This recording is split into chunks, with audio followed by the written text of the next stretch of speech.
آپ کماتے ہیں اور اس میں سے اتنا بچا لیتے ہیں کہ سال کے بعد آپ کا 52.5 تولہ چاندی کے برابر بچ جاتا ہے آپ کے پاس، تو پھر زکوٰۃ ہوگی، ورنہ سیلی پر نہیں ہوتی، اور سیلی آپ کے پاس آتی ہے خرچ ہو جاتی ہے تو پھر بھی زکوٰۃ نہیں ہوگی، الا یہ کہ 52.5 تولہ چاندی کے نصاب کے برابر آپ کے پاس رقم جمع ہو تو پھر اس پر ہوتی ہے۔ ٹھیک ہے۔ پھر اس کے بعد بہن نے کہا کہ نماز کھڑے ہو کر نہ پڑھ سکتے ہوں تو بیٹھ کر پڑھ سکتے ہیں۔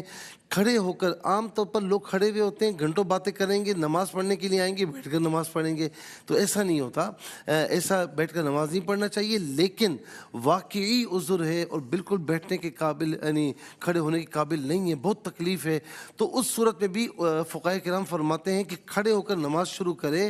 جہاں تک کھڑے ہونے کی ہمت ہے وہاں تک کھڑا ہو، اور اس کے بعد جب کھڑے ہونے کی ہمت ختم ہو جائے تو پھر بیٹھ کر نماز پڑھ لے تو ہو جائے گی انشاءاللہ۔ پھر اس کے بعد اور بالکل ہمت ہی نہیں کھڑے ہونے کی تو بیٹھ کر نماز پڑھ سکتے ہیں۔ ان کی والدہ کی ہڈیاں کمزور ہیں تو بیمار ہیں اور نمازیں بعض اوقات چھوڑ دیتی ہیں تو بعد میں پڑھنی۔ دیکھیں بیمار جتنی بھی ہوں، کوئی جتنا بھی بیمار ہو، نماز نہیں چھوڑ سکتا، یہاں تک کہ کھڑے ہو کر نہیں پڑھ سکتا تو بیٹھ کر پڑھے، بیٹھ کر نہیں پڑھ سکتا تو لیٹ کر پڑھے، اور اس پہ بھی نہیں پڑھ سکتا تو اشارے سے پڑھے، لیکن نماز ضرور پڑھے،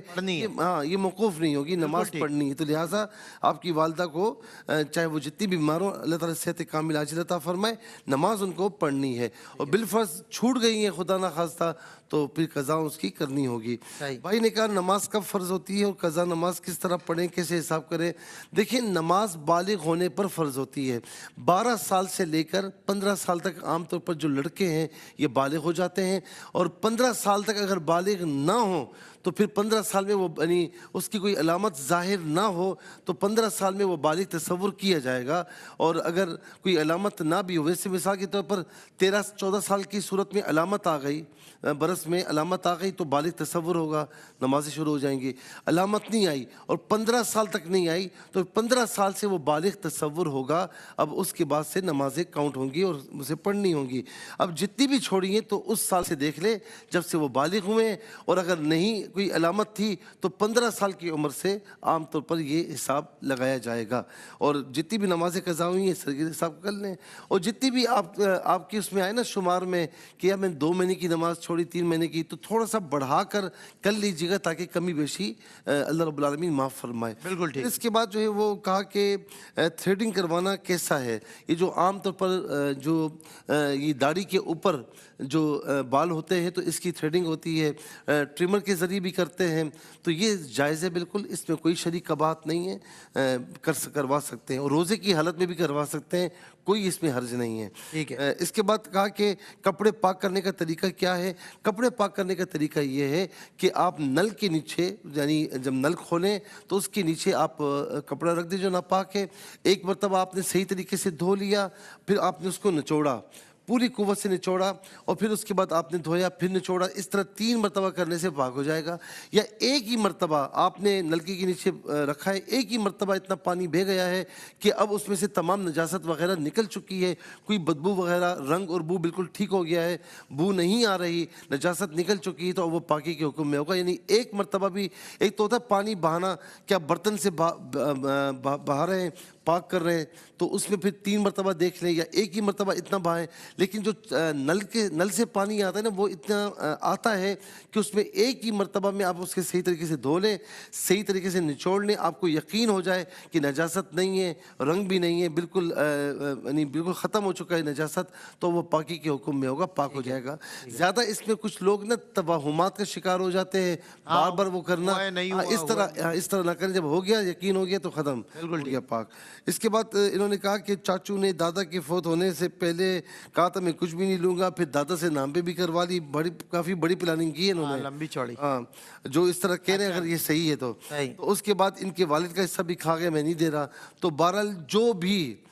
بھی جس نے بھی کیا ہے، چاہے انہوں نے جس نے بھی کیا وہ سخت گناہ گار ہے، اور جس نے ایک بالش کسی کی زمین ہڑپ لی نا تو اللہ تبارک و تعالیٰ روز قیامت اس کو ساتوں زمین کا توق پہنائے گا. برداشت کر سکتے تو کیجئے بھائی, جو کرنا ہے کریں, جو کھانا ہے کھائیں.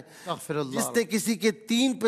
7 پیسے دبا لیے, 7 پیسے, روز قیامت 700 با جماعت نمازیں دینی پڑیں گی. دے سکتے ہیں تو کیجئے, جو کرنا ہے کریں,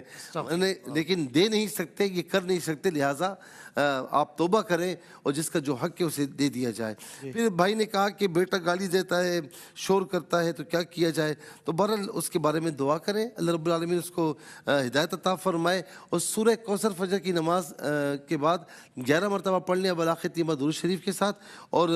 بیٹے کا تصور کرتے ہوئے اس کے دونوں کانوں میں دم کریں, اللہ تعالیٰ اسے ہدایت عطا فرمائے. مکان کہتے ہیں 10 مرلے کا ہے, تو اب اس پر جو ہے وہ انہوں نے بتایا کہ یعنی زکوٰۃ ہوگی یا نہیں. 10 مرلے کا مکان ہے, وہ اگر آپ نے رہنے کے لیے لیا ہوا ہے تو ظاہر ہے کہ رہنے کے لیے مکان لیا جائے تو اس پر زکوٰۃ نہیں ہوتی. بیچنے کے لیے لیا ہے پھر ہوتی ہے, یا آپ نے لے کر کرائے پر چڑھا رکھا ہے, اس میں سے جو پیسے آ رہے ہیں وہ بچ رہے ہیں, وہ ایک علیحدہ بات ہے. لیکن اگر آپ نے رہنے کے لیے لیا ہے, نہیں بھی رہ رہے, آپ نے بنا کر رکھا ہوا ہے, تو بہرحال اس پر زکوٰۃ نہیں ہوگی, کیونکہ وہ یوں سمجھ لیں کہ آپ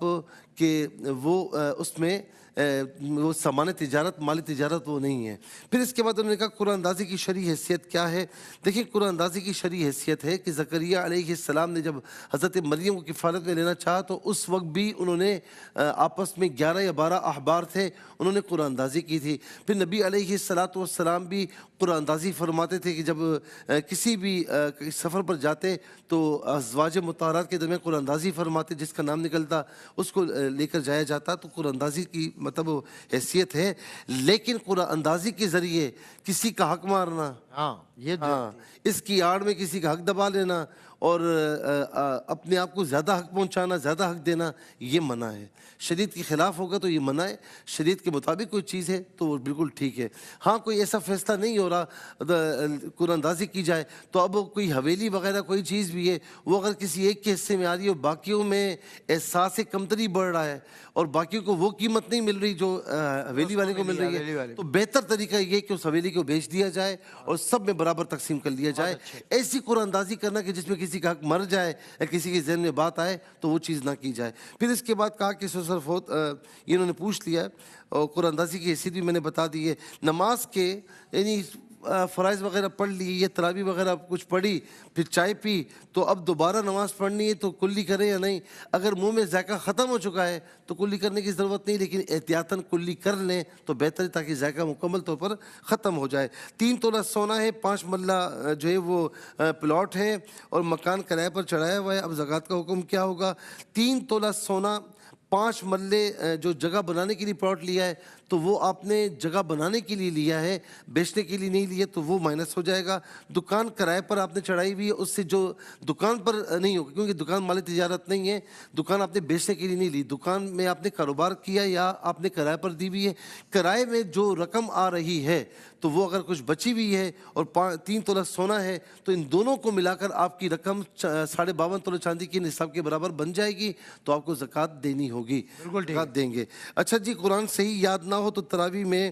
دیکھ کر پڑھ سکتے, تو بڑی آسانی کر دی آپ نے, پھر تو ہمیں دن میں دہرانے کی ضرورت ہی نہیں, جو ہم خوار ہو رہے ہوتے ہیں, دہرا رہے ہوتے ہیں, تکلیفیں برداشت کر رہے ہوتے ہیں, کسی حافظ کو ضرورت ہی نہیں ہے کہ نیند بھی آ رہی تو وہ پڑھ رہا ہے, یاد کر رہا ہے. تو میرے بھائی فقہ حنفی میں بلکہ شریعت مطالعہ میں آپ نماز میں قرآن دیکھ کر نہیں پڑھ سکتے, سامنے رکھا ہوا ہو یا موبائل پر آپ نے موبائل سامنے رکھا ہوا ہو, کوئی صورت نہیں, دیکھ کر نہیں پڑھ سکتے. آپ کو اگر پڑھنا ہے تو زبانی ہی پڑھنا ہے, دیکھ کر پڑھیں گے تو نماز فاسد ہو جائے گی آپ کی, کوئی اضافی چیز شامل ہوگی تو نماز اس میں فاسد ہو جائے گی. اچھا جی, 8 رکعت نماز تراویح ادا کر سکتے ہیں جب سنت 20 رکعت ہے. علیکم سنتی و سنتی خلفاء الراشدین المہدیین, کہ میری سنت بھی تم پر لازم ہے, میرے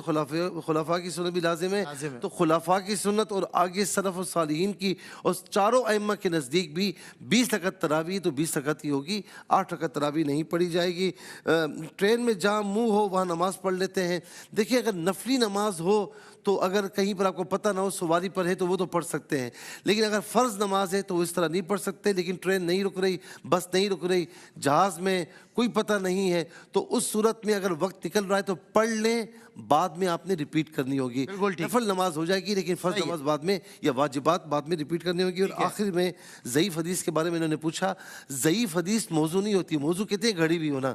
ضعیف حدیث ہے جس میں